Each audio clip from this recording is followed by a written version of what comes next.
ഓം നമ ശിവായ. ജ്യോതിഷ രത്നം ചാനലിലേക്ക് ഏവർക്കും സ്വാഗതം. ഈ വീഡിയോയിൽ ഇടവ ലഗ്നത്തിൽ ജനിക്കുന്നവരുടെ ശുഭഗ്രഹങ്ങളും അശുഭഗ്രഹങ്ങളും പറയാം. ഇടവ ലഗ്ന ജാതകർക്ക് ലഗ്നാധിപനായ ശുക്രന് ലഗ്നാധിപത്യവും കൂടാതെ 6ാം ഭാവമായ തുലാം രാശിയുടെ ആധിപത്യവും ഉണ്ട്. രോഗം, ശത്രു എന്നീ കാര്യങ്ങളെ പ്രതിനിധീകരിക്കുന്ന ദുസ്ഥാനമാണ് 6ാം ഭാവം. ഈ ഭാവത്തിൻ്റെ ആധിപത്യം കൂടി ലഭിച്ചിരിക്കുന്നതിനാൽ ലഗ്നാധിപനായ ശുക്രൻ പൂർണ്ണമായും ശുഭനാണ് എന്ന് പറയാൻ കഴിയുകയില്ല. ഭാഗികമായ ശുഭത്വം ഉണ്ട് എന്ന് മാത്രമേയുള്ളൂ.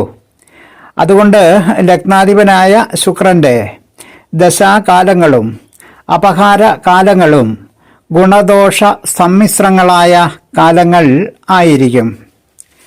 അടുത്തത് മിഥുനം, കന്നി എന്നീ രാശികളുടെ അധിപനായ ബുധനെ സംബന്ധിച്ചാണ്. ഇടവ ലഗ്ന ജാതകർക്ക് ബുധൻ 2ാം ഭാവാധിപനും 5ാം ഭാവാധിപനുമാണ്. ഇതിൽ 2ാം ഭാവം മാരക ഭാവവും 5ാം ഭാവം ത്രികോണ ഭാവവും ആകുകയാൽ ബുധൻ ഒരേ സമയം മാരകനും ശുഭനും ആണ്. അതുകൊണ്ട് ബുധന്റെ ദശാകാലങ്ങളും ജാതകനെ സംബന്ധിച്ച്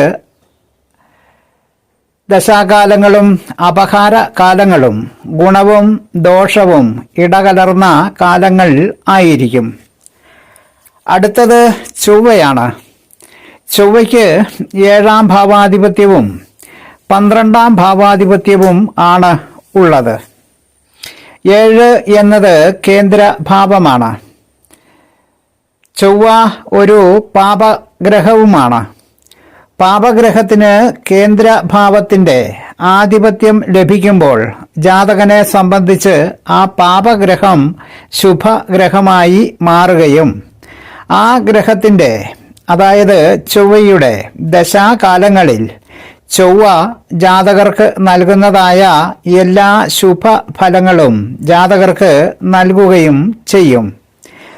എന്നാൽ 12ാം ഭാവം എന്നത് വ്യയം അഥവാ ചെലവ് എന്നതിനെ പ്രതിനിധീകരിക്കുന്നതും 12 എന്നത് ദുസ്ഥാനവും ആകയാൽ ചൊവ്വയ്ക്ക് കേന്ദ്രാധിപത്യ ശുഭത്വവും അതുപോലെ വ്യയാധിപനാകയാൽ വ്യയാധിപന്റെ അശുഭത്വവും ഉണ്ട്.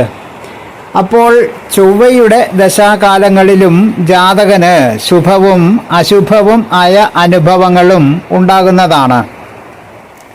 അടുത്തത് വ്യാഴമാണ്. വ്യാഴത്തിന് 8, 11 ഭാവങ്ങളുടെ ആധിപത്യമാണ് ഉള്ളത്. 8 എന്നത് അഷ്ടമം അഥവാ നാശം എന്ന ഭാവവും 11 മാരക ഭാവവും ആണ്.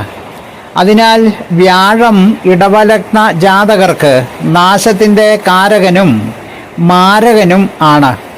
അതിനാൽ വ്യാഴത്തിൻ്റെ ദശാ അപഹാര കാലങ്ങൾ പൊതുവെ അത്യന്തം ദോഷപ്രദങ്ങളായ കാലഘട്ടങ്ങൾ ആയിരിക്കും. അടുത്തത് ശനിയാണ്. ശനി മകരം, കുംഭം രാശികളുടെ നാഥനും ഇടവ ലഗ്നക്കാർക്ക് 9, 10 എന്നീ ഭാവങ്ങളുടെ അധിപനുമാണ്. 9ാം ഭാവം എന്നത് ത്രികോണ ഭാവങ്ങളിൽ ഒന്നാണ്. ത്രികോണാധിപത്യം ഏത് ഗ്രഹത്തിന് ലഭിച്ചാലും അത് അശുഭഗ്രഹം ആണെങ്കിൽ കൂടി ജാതകനെ സംബന്ധിച്ചിടത്തോളം ആ ഗ്രഹം ശുഭഗ്രഹമായിരിക്കും. ശനിക്ക് 10ാം ഭാവാധിപത്യം ലഭിച്ചിരിക്കുകയാൽ കേന്ദ്രാധിപത്യം ലഭിച്ച പാപഗ്രഹം ആകയാൽ ശനി ഇടവ ലഗ്നക്കാർക്ക് 2 തരത്തിലും ശുഭഗ്രഹമാണ്. അതായത് ത്രികോണാധിപനായ ഗ്രഹവും കേന്ദ്രാധിപത്യ ശുഭത്വമുള്ള ഗ്രഹവും. ഇങ്ങനെ ഒരു ഗ്രഹത്തിന് തന്നെ കേന്ദ്രാധിപത്യ ശുഭത്വവും ത്രികോണാധിപത്യവും ലഭിക്കുന്നത് രാജയോഗ ലക്ഷണമാണ്. അതുകൊണ്ട് ഇടവ ലഗ്ന ജാതകർക്ക് ശനി രാജയോഗം കൊണ്ടുവരുന്ന ഗ്രഹമാണ്. ശനിയുടെ ദശാകാലവും അപഹാരകാലവും ജാതകർക്ക് അതുകൊണ്ട് തന്നെ വളരെയേറെ ശുഭത്വം കൊണ്ടുവരുന്ന കാലഘട്ടങ്ങൾ ആയിരിക്കും. അടുത്ത ഗ്രഹം ചന്ദ്രനാണ്. ഇടവ ലഗ്ന ജാതകർക്ക് ചന്ദ്രൻ 3-ാം ഭാവാധിപനാണ്. 3 ഗ്രഹനിലയിലെ ദുസ്ഥാനം ആയതിനാൽ ചന്ദ്രൻ ദുസ്ഥാനാധിപനും ജാതകനെ സംബന്ധിച്ച് പാപഗ്രഹവും ആണ്. അതിനാൽ ചന്ദ്രന്റെ ദശാകാലം ജാതകന് ദോഷഫലങ്ങൾ അനുഭവമാകുന്ന കാലവും ആയിരിക്കും. അടുത്ത ഗ്രഹം സൂര്യനാണ്. ഇടവ ലഗ്ന ജാതകർക്ക് സൂര്യൻ 4-ാം ഭാവത്തിന്റെ അധിപനും ശുഭഗ്രഹവും ആണ്. കേന്ദ്രാധിപത്യ ശുഭത്വവും സൂര്യന് ഉണ്ട്. അതുകൊണ്ട് ജാതകന് സൂര്യദശാകാലം അപഹാരകാലം എന്നീ കാലങ്ങൾ ശോഭനങ്ങളായ കാലം ആയിരിക്കും.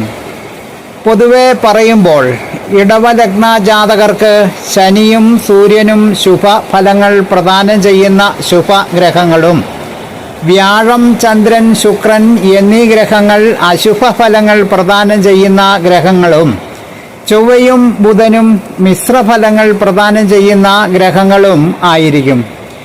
രാഹുവും കേതുവും ഈ പറഞ്ഞവയിൽ ഏത് ഗ്രഹത്തിന്റെ രാശിയിലാണോ നിൽക്കുന്നത് ആ രാശിനാഥൻ ശുഭനെങ്കിൽ ശുഭഫലങ്ങളും ആ രാശിനാഥൻ അശുഭനെങ്കിൽ അശുഭ ഫലങ്ങളും പ്രദാനം ചെയ്യുന്ന ഗ്രഹങ്ങൾ ആയിരിക്കും. ഇടവ ലഗ്ന ജാതകർക്ക് ശുഭഫലങ്ങൾ പ്രദാനം ചെയ്യുന്ന ഗ്രഹങ്ങളെ സംബന്ധിച്ചും അശുഭ ഫലങ്ങൾ പ്രദാനം ചെയ്യുന്ന ഗ്രഹങ്ങളെ സംബന്ധിച്ചുമുള്ള വിവരങ്ങൾ പങ്കുവച്ച വീഡിയോ ശ്രദ്ധിച്ച എല്ലാവർക്കും നന്ദി, നമസ്കാരം. തലക്കുറി, ജാതകം, വിവാഹ പൊരുത്തം, മുഹൂർത്തം, പ്രശ്നം തുടങ്ങിയ ജ്യോതിഷ സംബന്ധമായ എല്ലാവിധ സേവനങ്ങൾക്കും 9625232894 എന്ന ഫോൺ നമ്പറിലോ വാട്സപ്പിലോ ബന്ധപ്പെടാവുന്നതാണ്. സ്നേഹപൂർവം മോഹനൻ ജ്യോത്സ്യർ, ജ്യോതിഷ ആചാര്യ. ഓം നമഃ ശിവായ.